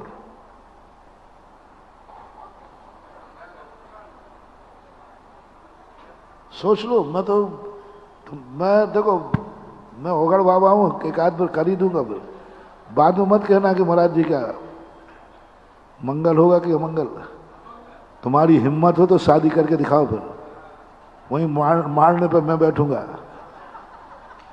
बाजू में तकर डाल के बैठूंगा। हाँ फेर कर, फेर के देख लो। राग की क्रिया, वीत रागी क्रिया, और मैं पहुंच गया वहां तो अब तुम्हारा रिसेप्शन का क्या होगा? महाराज के सामने खाओ ना। अब खबरदार, महाराज के सामने मुंह में कुछ दे लिया, गुरु के सामने झूठा मुंह नहीं होता है। खाना पीना सब बंद। क्या क्या बंद हो जाएगा? मुझे दिखता फेरी बंद हो जाएगा। नहीं, साधु मंगल है, लेकिन इसका अर्थ है नहीं कि हर स्थान पर मंगल है। दीप प्रज्वलन कहा था ना, आप लोगों ने दीप प्रज्वलन किया, मंगल है कि नहीं? ये मंगल के लिए करते हो ना, तो एक दिन मेरे से करा लो ना। यही मुख्य अतिथि है, कि मैं अतिथि नहीं हूं आगरा का। एक आध दिन तो क्या भाई, आज महाराज जी दीप प्रज्वलन करेंगे, क्यों मैं करके नहीं जानता क्या? कराओ ना। नहीं, साहू मंगल है, लेकिन साधु के द्वारा प्रज्वलित किया हुआ दीप अमंगल है। तुम्हारा नाश, हमारा नाश, दोनों का नाश। जो कराएगा उसका नाश, साधु करेगा उसका नाश, और कार्यक्रम का तो भंडाफोड़ हो ही जाएगा। अमंगल है। वही दीपक ग्रस्त कर रहा है, सगुन है, मंगल है। वही दीप प्रज्वलन यदि महाराज कर रहे हैं तो अमंगल है। अमंगल, बहुत अमंगल। एक क्रिया एक ही है। कौन? इसलिए महानुभाव, जब कोई क्रिया करो, ऐसा नहीं सब क्रियाएं अच्छी हैं तो अच्छी हैं, नहीं। वही क्रिया एक के लिए अच्छी है, दूसरे के लिए अशुभ है, क्योंकि हमारा पद मुनि है। हम मंगल दीप प्रज्वलन नहीं कर सकते, अमंगल हो जाएगा। हम शादी में नहीं जा सकते, अमंगल हो जाएगा। और तुम्हारी बारात निकल रही हो और साधु वहां से निकल जाए तो, अब देख रहे हो, मंगल कर रहा हो। तुम्हारी बारात आ रही हो, उसी दिन साधु की आगवानी हो और सामने से महाराज निकल जाए, समझ लेना मंगल ही मंगल है। शामिल हो जाना अमंगल है, और सामने से निकल जाना मंगल है, बहुत मंगल। यही तो श्री कृष्ण ने अर्जुन से कहा। एक महाराज को आते देखते ही कृष्ण कहते, देख दिगंबर मुनिराज सामने से निकल रहे हैं, विजय निश्चित है। और वही महाराज युद्ध में शामिल हो जाते तो, वही महाराज युद्ध में शामिल हो जाते कि ठीक है, एक रात मेरा सजा, मैं बैठूंगा वक्त के लिए, जिताने के लिए, अमंगल हो जाता। वही साधु युद्ध में साधु हो शामिल हो जाए गुरु महाराज, अमंगल है। और वही गुरु महाराज सामने से निकल जाए तो मंगल है। क्या अंतर है मंगल अमंगल में? दुर्योधन की दुर्दशा इसलिए हुई कि सारे गुरु युद्ध में उतर गए थे, और पांडवों की इसलिए दुर्दशा नहीं हुई, एक भी गुरु युद्ध में नहीं उतरा है। एक भी गुरु युद्ध में गुरु को उतार दिया, इससे बड़ा अमंगल क्या होगा? युद्ध में ताश्री को उतार दिया, इससे बड़ा अमंगल क्या होगा? जिस युद्ध में कभी गुरु उतर जाए तुम्हारे साथ, तुम्हारे संसार के कार्य में गुरु उतर जाए तुम्हारे साथ, समझ लेना अमंगल शुरू हो गया। अमंगल, गुरु उतर गए। रामचंद्र जी ने भी युद्ध लड़ा है रावण का साथ, लेकिन एक अपने बुजुर्ग को, एक अपने गार्जियन को युद्ध में नहीं उतारा। स्वयं कष्ट उठाते रहे, स्वयं लक्ष्मण शक्ति कुछ भी करते रहे, लेकिन अपने गुरु को नहीं बुलाया, अपने जनक को नहीं बुलाया, अपने पूर्वजों को नहीं बुलाया। स्वयं लड़ते रहे, स्वयं बेहोश होते रहे, यहां तक कि स्वयं के मरने तक का भाव कर लिया, लेकिन गुरु को समाचार नहीं दिया कि गुरु महाराज आओ बचाओ। जनक को समाचार नहीं दिया कि आओ जनक जी ससुर साहब बचाओ, और स्वयं मरने की घोषणा कर रहे हैं। मरता क्या नहीं करता, अरे मरते समय तो कह सकते थे कि बचाओ गुरु महाराज, नहीं, मर जाना अच्छा है, लेकिन गुरुओं को संसार के कार्य में उतारना ठीक नहीं है। युद्ध में शामिल नहीं किया, एक भी युद्ध में कोई भी बुजुर्ग शामिल नहीं था युद्ध, कोई भी। रामचंद्र जी का एक बुजुर्ग बताओ जो रामचंद्र जी के युद्ध में मारा गया हो, कोई नहीं मारा। और रावण के, दुर्योधन के पक्ष में गुरु थे, तास्त्री थे, एक से एक थे। अमंगल हो गया, विनाश निश्चित है, क्योंकि गुरु शामिल हो गए तुम्हारे कार्य में। रिपीट कर रहा हूं, संसार के कार्यों में गुरु को शामिल मत करना। संसार के कार्य में गुरु का सामने आ जाना मंगलकारी है। घर से निकल जाए, शादी ब्याह हो रहा उस समय निकल जाए, आ जाना, उनका निकल जाना, उनका नाम याद आ जाना, उनकी जयकार बोल देना, उनका आशीर्वाद आ जाना, ये सब क्या है? शुभ सूचक है। और उनका आ जाना शुभ है, और आशीर्वाद आ जाना शुभ है। मैंने कहा भैया नहीं आऊंगा मैं, शांत हो जा। मैं तो तुझे बता रहा था कि आमंत्रण क्यों दिया जाता है, देना बंद मत करना ना, देना बंद मत कर लेना। गुरु को, भगवान को आमंत्रण दिए बिना रहना नहीं। पहला कार्ड कहां पर? हाँ बेटा अमंगल हो जाएगा, पहली चढ़ोतरी नहीं चढ़ाई तो बेटा ध्यान रखना है। पहला कार्ड हमारा जाएगा सम्मेद शिखर को, पहला कार्ड जाएगा हमारे मंदिर में, पहला कार्ड जाएगा हमारे गुरु को। पहला कार्ड, कोई भी पत्रिका निकालो घर की, पहला एड्रेस लिखो।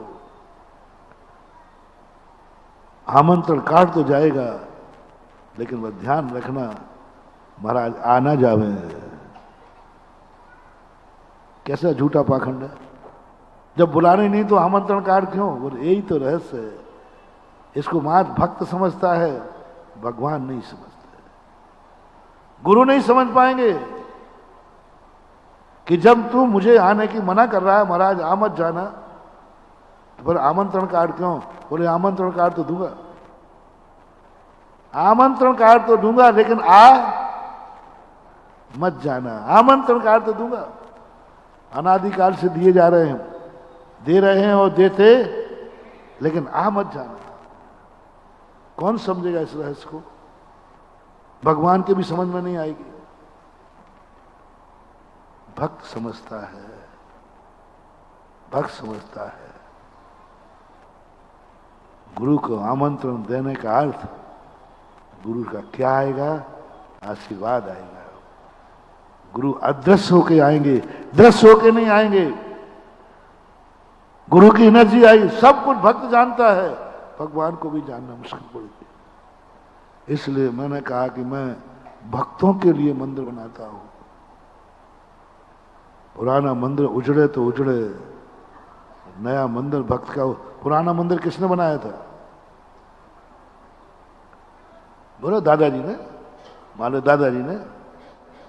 तो अब दादाजी के बनाए हुए दादा के भोजन किया हुआ पोते को मिल जाएगा? पोते का उद्धार कब होगा? जब वो बनाएगा तब होगा। वो नहीं बनाएगा तो क्या खाक होगा? क्या खा उसका? उसको नया बनाना ही पड़ेगा। नया बनाने, क्योंकि उसको उद्धार करना है। तीर्थों की कमी अपने भारत में नहीं है, जरूरत भी नहीं है, लेकिन तुम जैसे भक्तों का, मोटिया जैसे परिवार का उद्धार कैसे करूं?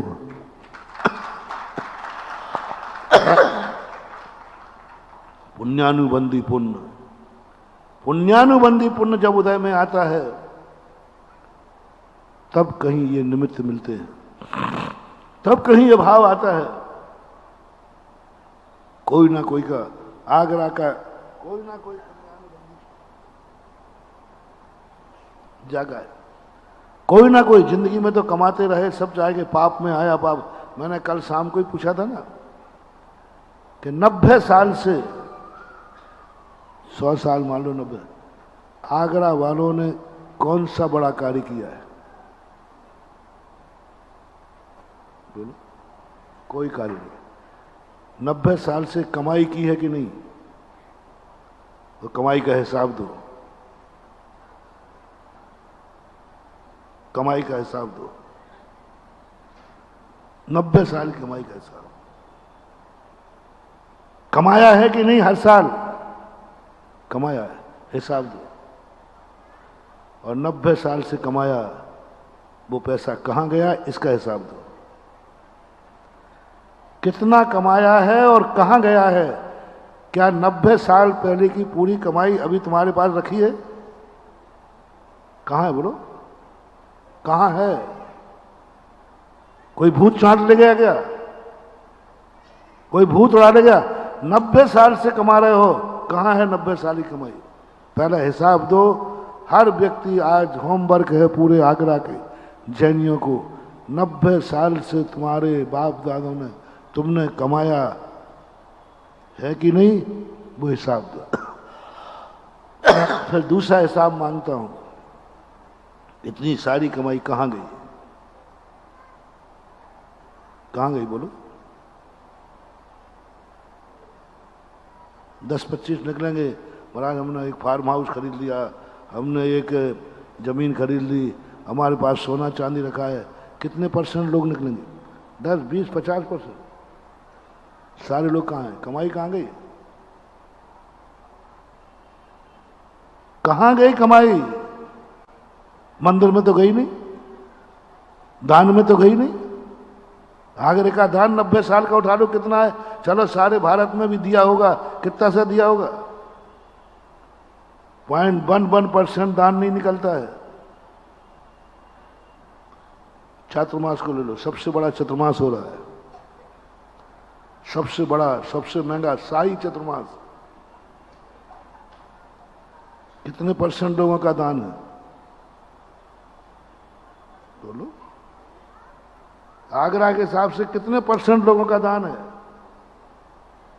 शेष लोग कमा रहे हैं कि नहीं कमा रहे? नहीं, जितनों का महाराज दे रहे हैं यही कमा रहा है, बाकी तो सब फक्के मार रहे हैं। प्रत्येक व्यक्ति कमा रहा है। दान मुश्किल से 10% लोगों का होता है। 10 भी मैंने ज्यादा बोल दिया। 10% लोगों का दान होता है और कमाने वाले 100%। 10% लोगों का धर्म रखता है और पाप में लगाने वाले 100%। संसार के कार्यों में 100% लोगों का धन जा रहा है और धर्म के कार्यों में 10% जा रहा है। 90% तो पाप कमा रहे हैं, पाप से कमा रहे हैं, पाप में ही कमा रहे हैं। पाप कमा रहे हैं, पाप से कमा रहे हैं, पाप में ही गमा रहे। कितने परसेंट? कितने परसेंट? 90%। 10% लोग होते हैं जो पाप को कमाते, पाप से कमाते हैं, लेकिन गमाते धर्म में हैं। ये 10% लोगों के लिए, 10% लोगों का है। और उन भक्तों के उद्धार, वो 10% के लोगों के भक्तों को उद्धार के लिए ये सब धार्मिक क्रियाएं की जाती हैं। तुमने यहां चतुर्मास क्यों कराया? तुम मेरे भक्त हो तो जहां हम वहां तुम। अपना एक सूत्र बना हुआ है, जहां वहां हम। ये प्रस्ताव पास नहीं हुआ ना? नहीं। अब एक बताओ, महाराज जी, महाराज हमें कुछ, जहां महाराज जी वहां हम। चलो बेटा, जहां महाराज वहां हम। पल जाएगा? नहीं महाराज, कहां लेते घूमूंगा वन बाल बच्चों को? आपका तो क्या भरोसा, कभी आसाम में, कभी राजस्थान में, कभी यहां। हम लोग तो ग्रस्त हैं। जहां महाराज हैं वहां ग्रस्त नहीं जा सकता, इसलिए वो माला फेरता है कि भगवान गुरुदेव उल्टा कर दो ना, जहां हम वहां तुम। बोलो, तुम्हारे यहां महाराज आ जाने से तुम्हें लाभ ज्यादा है या जहां महाराज रहेंगे वहां जाने से फायदा ज्यादा है? तो बस ग्रस्त को देखा था भगवान, आपके पीछे मैं नहीं आता, जहां हम वहां आप। हम आगरा में रहते हैं, आप आगरा पधारो ना। अरे भाई मैं कहीं ना कहीं तो मरे महाराज, वो तो है, लेकिन आगरा पधारो, वो बात अलग ही होगी। तो गृहस्थ की भूमिका, जहां वह है वहां भगवान को चाहिए, जहां वह है वहां गुरु को चाहिए। इसलिए जहां वो जाता है वहां पर नए मंदिर का निर्माण करता है। अब पुराना मंदिर उजड़ने का कोई गम नहीं है, क्योंकि यहां हम नहीं तो भगवान नहीं। जहां हम हैं वहां भगवान है। इसलिए भगवान के लिए मंदिर मत बनाना, अपने उद्धार के लिए। हमारा जीवन धन्य कैसे होगा? हम आगरा वालों के क्या पाप के लिए पैदा हुए? क्या पाप करने के लिए पैदा हुए? इधर पाप से कमाओ, पाप में लगाओ, पाप में ही गमा दो। क्या जिंदगी इसी के लिए है? एक सोचना महानुभाव मोटिवेशन दे रहे हैं। वहां रोटी कपड़ा और मकान, यही जिंदगी है। अरे तो पशुओं के पास भी है, मृगखंडियों के पास भी है, दुनिया के पास भी है। रोटी कपड़ा मकान कौन नहीं चाहता है? क्या इसी के लिए तुम्हारी जिंदगी है? इसी के लिए हमारी जिंदगी है। तो महानुभाव, तुम पशुओं से ज्यादा नहीं। धर्म करत संसार सुख, धर्म करत निर्वाण, धर्म पंथ साधे बिना, नर त्रियंच समान। काय के लिए हो तुम? मनुष्य काय के लिए बने? पेट तो पशु भी, कुत्ता बिल्ली भी भर लेता है, बाल बच्चे तो कुत्ता बिल्ली सूकर भी पाल लेता है। तुम कौन सा तीर मार रहे हो? रहने का मकान बना, एक चिड़िया भी अपना रहने का घोंसला बना लेती है। तुम मनुष्य हो, और मनुष्यों में भी जैन हो। जैन में भी तुम जिनेन्द्र भक्त हो, उनमें भी गुरु को भक्त हो, उसमें भी चतुर्मास करा रहे हो। कितने पुण्य है तुम्हारे? नहीं, पाप के लिए कमाई, जिंदगी भर कमाई पाप के लिए। परिग्रह पाप है और पाप से ही कमाया जाएगा। पाप कभी पुण्य से नहीं कमाया जाता। पाप कमाने के लिए पाप करना ही पड़ता है, करना ही पड़ेगा। तुम लाख उपाय करो, धन परिग्रह पाप है, उसे पाप करना ही पड़ेगा। तुम्हें आराम परिग्रह करना ही पड़ेगा। बिना पाप के पाप नहीं कमता। बस एक बात तुम्हारे हाथ में है, पाप से कमाया, पाप को कमाया, यहां तक तो कोई संशोधन नहीं। बस गमाने की बारी आई तो सम्यक दृष्टि कहता है, पाप कमाया, पाप से कमाया, लेकिन पाप में गमाऊंगा नहीं, गमाऊंगा तो धर्म। कमाया मैंने, मेरा धन जो है किसी पुण्य कार्य में लगना चाहिए, क्योंकि पूर्व भव के पुण्य कर्म के उदय से आज मेरे पास 2 पैसे हैं। दुनिया में ऐसे लोग हैं जिनके महीना का खर्चा नहीं निकल रहा है, मेरे पास 2 रुपये हाथ में है। इसको पाप में नहीं जाने दूंगा, पाप में नहीं जाने दूंगा। जीने को तो गरीब भी जी रहा है, अमीर भी जी रहा है। लेकिन अमीर व्यक्ति जो ज्ञानी होता है वो कहता पुण्य से टका में टका और धका में, आज कल जहां पुण्य किया था आज धन है, आज करूंगा तो कल बनेगा। असीम कर दो दान को, किसान के समान कर दो धर्म को। फसल आएगी, बीज सुरक्षित रखो, शेष खाओ। बिना बीज के जो खा लेगा 1 साल खाने मिल जाएगा, अगली साल तड़प तड़प के मर जाएगा। किसान का उपमा दी। किसान आने के पहले सबसे पहले क्या लगता है? फसल को रख देता, बीज रख देता है। और बीज भी खा जाओ तो 1 साल तो खा लोगे, अगली साल। इसलिए सम्यक दृष्टि जैन श्रावक बीज रख करके, ये तीर्थ नहीं बन रहा है, सम्यक दृष्टियों के लिए खेत बन रहा है, जहां सम्यक दृष्टि बोनी करेगा। बोनी करेगा। अभी तक खेत नहीं था आगरा के पास, खेत नहीं था, अब खेत आ रहा है। और बोनी कौन करेगा? भगवान, महाराज नहीं, भक्त करेगा कि नहीं, मेरा धन का बोनी होना चाहिए, बीज रखना चाहिए। अपना मूल प्रसंग चल रहा था कि व्यक्ति ऊंचाई से नीचे कैसे आता है। अच्छाई से ऊपर की तरफ तो इसलिए जाते हैं, हम सबकी एक ही भावना होती है कि हम ऊंचाई पर पहुंचे, वो तो ठीक हो रहा है। लेकिन अपना दूसरा प्रसंग चल रहा था कि ऊंचाई से नीचे किसका कौन करता है। न मेरी भावना है, न भगवान की है, न किसी का है। बुरे दिन से अच्छे दिन लाने के सब भाव करते हैं, लेकिन अच्छे दिन से बुरे दिन लाने का कौन भाव करता है? कैसे हो जाता है पतन? चर्चा करेंगे महावीर भगवान की।